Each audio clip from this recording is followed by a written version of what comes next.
The Midnight Intruder. It was a chilly autumn evening, and the wind howled outside the quaint little house where 13-year-old Emma and her younger brother, 10-year-old Jack, lived with their parents. The cozy home, nestled on the outskirts of town, was surrounded by tall oak trees that rustled in the wind. It had always been a peaceful place, the kind of home where laughter filled the air and the biggest concerns were homework and chores. Tonight, however, things would take a dramatic and dangerous turn.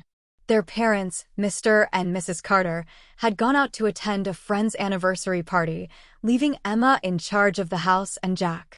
It wasn't the first time the siblings had been left alone, and normally, they would enjoy the time watching movies or playing video games together. But tonight, Emma had a strange feeling, a twinge of unease she couldn't quite shake off. "Are you sure you're okay?" Mrs. Carter had asked earlier, her hand resting gently on Emma's shoulder.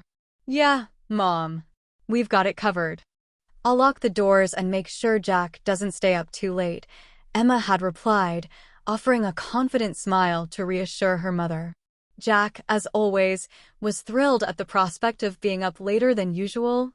"Don't worry, Mom. I'll keep an eye on Emma," he had joked, earning a playful nudge from his sister. By the time their parents left, the sun had set and the sky was a deep shade of indigo. After dinner, the siblings settled in the living room, with Emma curled up on the couch reading a mystery novel while Jack immersed himself in a video game. The house was quiet, save for the occasional click of Jack's controller and the pages of Emma's book turning. But that peaceful atmosphere didn't last long. Around 9 o'clock, there was a sudden clattering noise from the kitchen. Emma's heart skipped a beat. She looked up from her book, her eyes wide.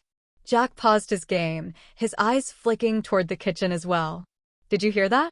Jack whispered. Emma nodded slowly. Her first instinct was to tell herself it was nothing, that maybe the wind had blown something over, but the noise was too distinct, like something metallic hitting the floor. She stood up cautiously, motioning for Jack to stay quiet. "Stay here," Emma whispered, but Jack quickly followed her, too curious and a bit too brave for his own good. The kitchen lights were off, but a faint glow from the hallway illuminated the room just enough for them to see a shadow moving near the back door. Emma's heart raced, and she instinctively pulled Jack back behind the doorframe. "Someone's in the house," she mouthed, her eyes wide with fear. Jack's face went pale, but he stayed quiet, nodding. They both peeked out again, and this time they saw a man, dressed in dark clothing, rifling through the kitchen drawers. He was tall and thin, with a hood covering most of his face. His movements were quick and deliberate. He wasn't just a random trespasser. He was searching for something. Emma's mind raced. They needed to do something, but calling the police would take time, and there was no guarantee the thief wouldn't hear them. She glanced at Jack, who was staring at her, waiting for a plan. She knew she had to think fast. "Okay," she whispered, her voice barely audible. "We're going to trap him. But you need to stay calm and listen to me." Jack nodded again, his usual bravado gone, replaced with quiet determination. Emma took a deep breath, formulating a plan as quickly as she could. The first thing they needed to do was create a distraction, something that would draw the thief away from the kitchen and give them a chance to set their trap. Emma scanned the room, her eyes landing on the pantry door. She had an idea. "Jack, go into the living room and turn on the TV, but keep the volume low. Then sneak back here quietly. We need to make him think we're not in the kitchen." Jack didn't hesitate. He tiptoed back into the living room, turned on the TV, and then slipped back into the hallway with Emma. The soft hum of the television was enough to make it seem like they were relaxing on the couch, unaware of the intruder's presence. The thief paused in his search, clearly hearing the TV. He slowly made his way out of the kitchen and toward the living room, his footsteps barely audible on the hardwood floor. As soon as he disappeared from view, Emma grabbed Jack's arm and pulled him into the kitchen. "Help me block the back door," she whispered urgently. They quickly moved a heavy kitchen chair in front of the door and then added a small table for good measure. It wouldn't hold him for long, but it would buy them time. "Now, follow me," Emma instructed. She led Jack upstairs, where they could hear the thief moving around in the living room, confused by the TV, but not seeing anyone. Emma's next move was crucial. They needed to trap him in one place where they could outsmart him. In their parents' bedroom, Emma grabbed the cordless phone from the nightstand. They could finally call the police, but there was another part of her plan. Hide in the closet, Emma whispered to Jack. I'm going to lure him upstairs. Jack's eyes widened. Are you crazy? He's dangerous. I know, but we need him in one place. Once he's upstairs, we can lock him in the bedroom, and I'll call the police. Jack hesitated but then nodded, slipping into the closet. Emma took a deep breath, gathered her courage, and then started walking loudly down the hallway, deliberately making her footsteps heavy. Jack? Where are you? She called out, making her voice sound worried. She continued walking, making it clear to the thief that someone was upstairs. She heard the intruder's footsteps pause downstairs, then slowly ascend the staircase. Emma's heart pounded in her chest as she backed toward the master bedroom, making sure to stay just out of sight. The thief was now halfway up the stairs. Emma quickly darted into the bedroom and closed the door softly behind her. She counted silently in her head, waiting for the thief to get closer.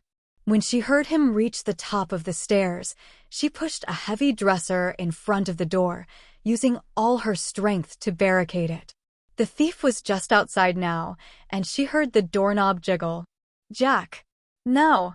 Emma whispered urgently. Jack burst out of the closet, and together they shoved a second dresser against the door. The intruder, realizing he had been tricked, banged on the door, but it didn't budge. Call the police. Jack gasped, his heart racing as he helped Emma hold the door shut. Emma grabbed the phone and dialed, her hands shaking as she explained the situation to the operator. The police were on their way, but it would take them at least 10 minutes to get there. Stay calm, the operator said. You're doing great. Just keep the door blocked until the officers arrive. The thief continued banging on the door, but Emma and Jack held their ground.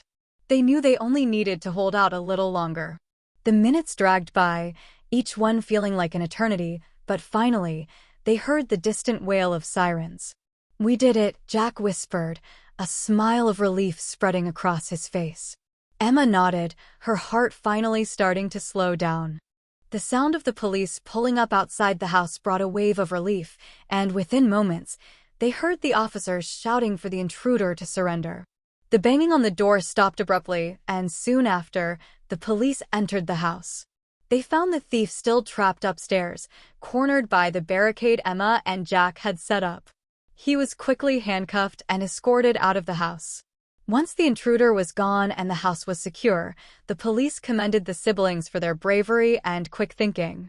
You two are real heroes, one of the officers said, smiling at Emma and Jack. You kept your cool and outsmarted him. Not many kids your age could have done that. Emma and Jack exchanged a glance, both of them still a little shaken, but also proud of what they had accomplished together.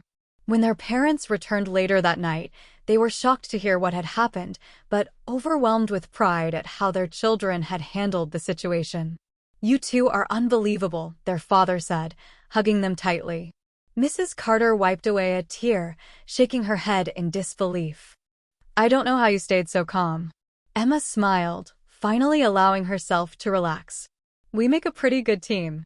Jack grinned, clearly enjoying the praise. Yeah, and we caught the bad guy.